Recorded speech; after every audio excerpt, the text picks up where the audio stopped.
Olá, sejam muito bem-vindos a mais um Fala Cientista. Aqui, como você já sabe, nós abordamos as mais diversas áreas do conhecimento, apresentando pesquisas, ações e trabalhos científicos produzidos em nossa universidade e que se manifestam no nosso dia a dia. Acompanhe as nossas redes sociais, participe, pois aqui você é parte do nosso programa. E hoje nós estamos aqui diretamente do interior do estado, no município de Caicó. Nós vamos mostrar estudos de pesquisadores do Centro de Ensino Superior do Seridó, o CERES da UFRN. Aqui um professor do Departamento de História desenvolve uma pesquisa sobre os povos ciganos e a presença dessa cultura no nosso sertão. Para iniciar, então, vamos acompanhar uma reportagem com um resumo do tema de hoje. A etnia mais perseguida da história da humanidade. Nenhuma outra etnia foi mais perseguida do que os ciganos em toda a história. Eu pesquiso ciganos desde 2001, então são alguns anos já pesquisando os povos ciganos, tanto no sul do Brasil quanto aqui no Nordeste, mas sobretudo aqui no Rio Grande do Norte e aqui no Seridó. Quando a gente fala cigano já é um problema, né? Porque parece que homogeneiza aquilo que é absolutamente heterogêneo, né? Eles são muito diversos, muito diferentes. Tem três troncos principais: os Rom, os Calon e os Sinti. Os Sinti vieram muito pouco para o Brasil, grupos muito esparsos. Já os Rom e os Calon não.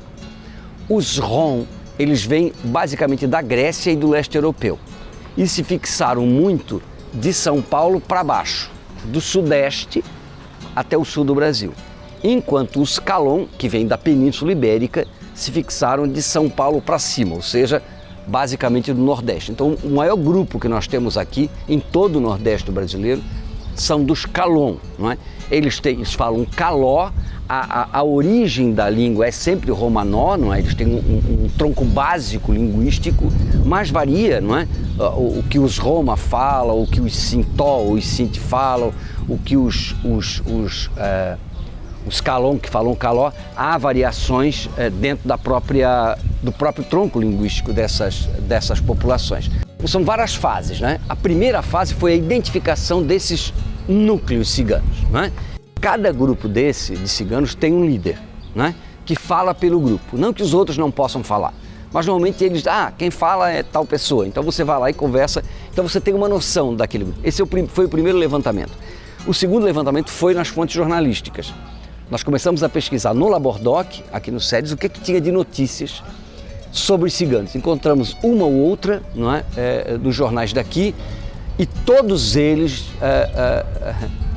exigindo que o Estado, que o governo, atuasse de forma mais agressiva contra os ciganos aqui no Seridó. Depois desse levantamento jornalismo, nós fomos para os processos criminais. Encontramos 3 processos envolvendo ciganos aqui no Seridó. E aí teve uma outra fase, que é a fase que a gente está agora, que é fazer um levantamento na arte, não é? Como é que a arte vê os ciganos? Então a minha ideia é justamente isso, é tentar construir uma narrativa, dizer, olha, todos os preconceitos contra os ciganos foram fabricados, não é? Por quê? Porque os ciganos, ao longo da sua história, não se encaixavam nos padrões de modernidade e do capitalismo. Não se encaixavam, não é? Eles não queriam ter carteira assinada, eles não se interessavam por documentos, eles não se interessavam pelo tempo do relógio e sim o tempo da natureza, não é? E aí se construíram várias narrativas, desde o medievo.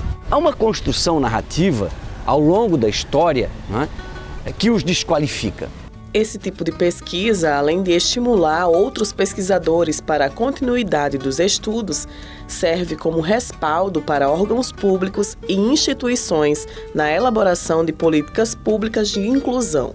Se havia, a partir do município, do Estado, políticas de inclusão dos ciganos nas escolas, nos bens culturais, nos bens assistenciais, etc. Quer dizer, isso nasceu a partir dessa provocação da pesquisa, né? É tentar construir uma narrativa que vá contra o anticiganismo. Dizer que é um povo de uma riqueza cultural impressionante, são povos sobreviventes, sobreviveram a tudo, a todas as condições, né, que a história e a humanidade e a sociedade impôs a eles. Esse acho que é o meu grande objetivo, né? Dizer que os ciganos têm que ser respeitados na sua individualidade e na sua diversidade. A presença e influência dos ciganos no interior do Rio Grande do Norte é forte também nas artes, como na literatura. A poetisa Maria Gomes teve os Calon como inspiração para o romance Na Sétima Curva do Sol. Aqui em Currais tem um grupo, cigano, um grupo Calon, que se estende de Currais a Florânia, a Parelhas, a Cari, a Cruzeta. Então foram eles que me deram essa inspiração no meio do caminho. Então esse livro é uma forma de registrar a importância desses povos nas nossas comunidades, nessas comunidades todas, as que eu falei adjacentes, e também no Rio Grande do Norte, porque os ciganos são esquecidos. Eles fazem parte das comunidades alternativas e ficam assim, à margem. Então, foi uma forma também de levantar esse questionamento, da importância dos ciganos, não só do ponto de vista da cultura, mas do ponto de vista da presença deles como pessoas, como seres humanos que têm uma história para nos contar.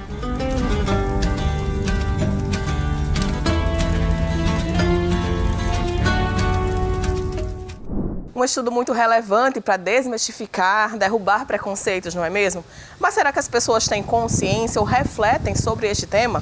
Agora é a vez das nossas repórteres irem às ruas, conversar com as pessoas, tentar entender o que elas pensam e saber as dúvidas que elas têm. Os povos ciganos possuem uma cultura própria e diversificada. Eles têm até um próprio idioma, coisa que pouca gente sabe. Aliás, existem ainda muitas dúvidas sobre o estilo de vida e a cultura cigana. E agora, vamos lá, saber um pouco mais sobre as dúvidas das pessoas. Vamos lá? O que realmente significa ser cigano? Ser cigano, eu acho que ter a noção da liberdade, sabe? Não estar preso a parâmetros, a conceitos que não sejam da própria ciganidade, não é? Ser cigano é ser livre, é ter um espírito de não raiz, não é? De estar em movimento. Não só o movimento nômade, mas o movimento da cabeça, o movimento cultural. Ter que se ressignificar a cada momento da sua vida, da sua história. Os ciganos se ressignificaram muito ao longo da sua história para que não fossem efetivamente excluídos, eliminados, assassinados da história. Como se descobre essa ancestralidade? Na verdade, assim, os ciganos se auto-identificam, né? Então, teria que se conversar com o cigano para fazer essa relação de ancestralidade. E uma coisa que eu aprendi muito com os ciganos, quem não é cigano jamais será cigano, né? Você jamais se torna cigano, você nasce cigano. Isso para eles é muito importante, por isso que eles têm casamentos muito endogâmicos, né? Relações são muito endogâmicas. É muito difícil você ter um cigano ou uma cigana casando fora do grupo de ciganos, né? Hoje, obviamente, com a modernidade e com a sedentarização da maioria dos grupos, isso acontece mais frequentemente. Mas há uns 30, 40, 50, 100 anos atrás, isso era quase impossível.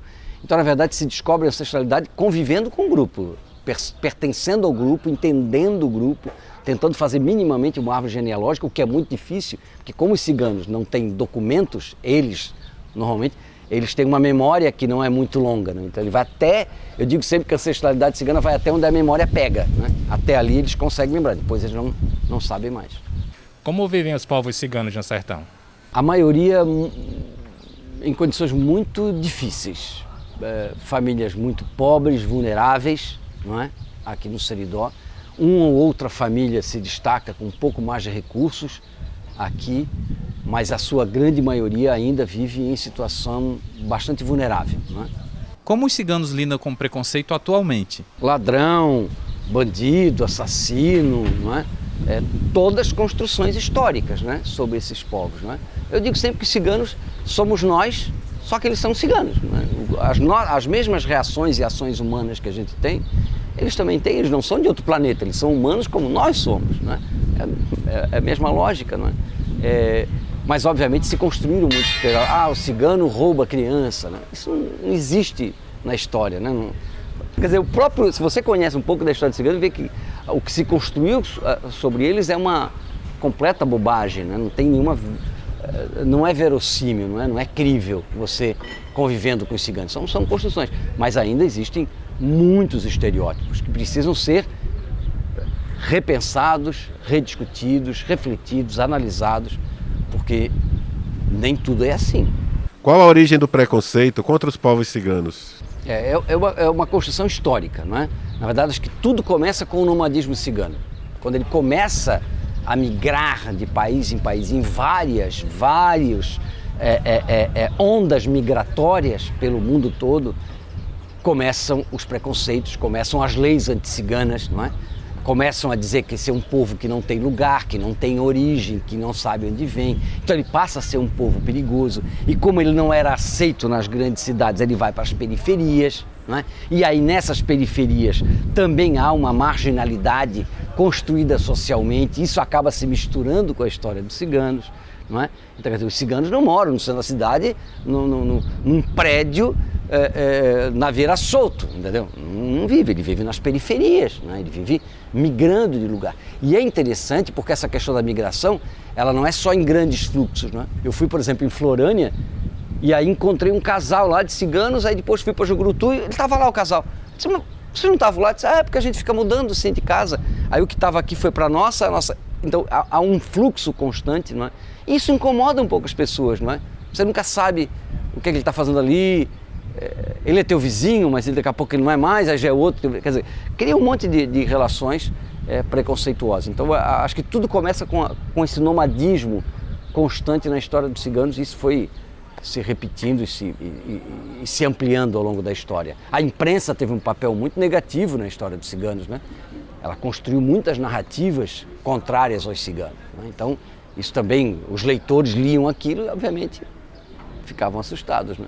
Presentes desde o início da colonização do país, os ciganos preservam até hoje línguas, costumes e modos de vida ancestrais. Mas ainda assim são quase sempre discriminados, devido à enorme incompreensão sobre a sua cultura. Ainda bem que aqui no Fala Cientista nós temos muita informação. E temos também um momento inteiro dedicado às curiosidades. Então vamos saber mais no quadro Sabia Não? Ei, você aí, aposto que já ouviu esse refrão, que é um verdadeiro chiclete e ultrapassa gerações. Quero vê-la sorrir, quero vê-la cantar, quero ver o seu corpo dançar sem parar. E se eu te perguntar qual o tema dessa música, você saberia responder? Hoje, o Sabia Não vai mostrar a representação dos povos ciganos na música e nas telinhas. Fiquem ligadinhos que está começando mais um Sabia Não?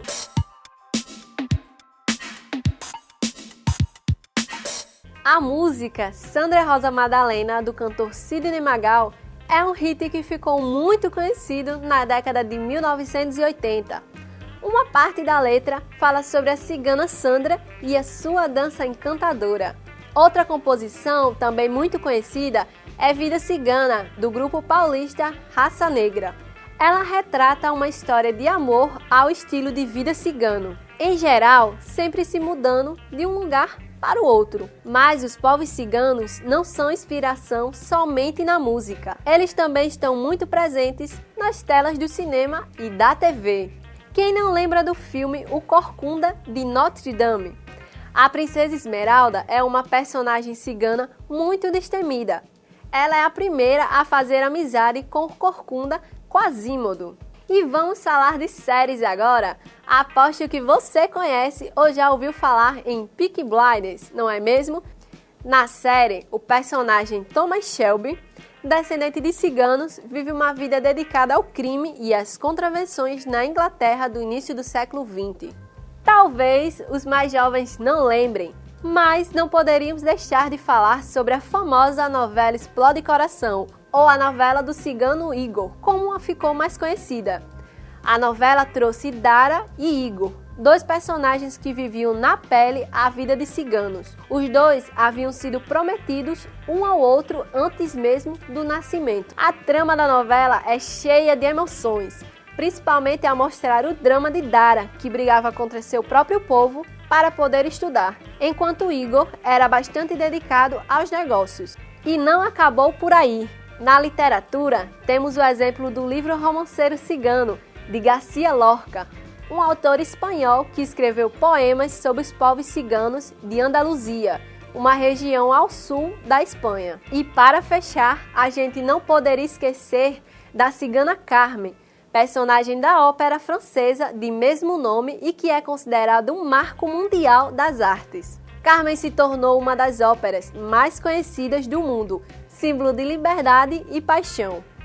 Apesar de não faltar exemplos de representações dos povos ciganos na indústria cultural, ainda existem estereótipos e preconceitos, especialmente pelo desconhecimento e falta de informações. Por isso, é tão importante ter fontes de pesquisas confiáveis, modéstia à parte, como o nosso programa, não é verdade? E esse foi o nosso Sabia Não desta semana. Acompanhe o nosso programa nas redes sociais da TVU-RN. A gente se vê na próxima semana. Até lá! Olha só quanta informação interessante a gente teve acesso hoje. E o quadro Sabia Não também está nas nossas redes sociais. Aproveite e já acompanha lá no Instagram. Esse programa e todos os outros também ficam disponíveis no canal do YouTube da TVU. No programa de hoje, nós vimos sobre a presença dos povos ciganos no Sertão Potiguar, através de uma pesquisa desenvolvida por professores do Programa de Pós-Graduação em História do Centro de Ensino Superior do Seridó, o SERES. E o nosso programa fica por aqui. Na próxima semana nós seguimos mostrando mais pesquisas científicas desenvolvidas nos nossos campi do interior.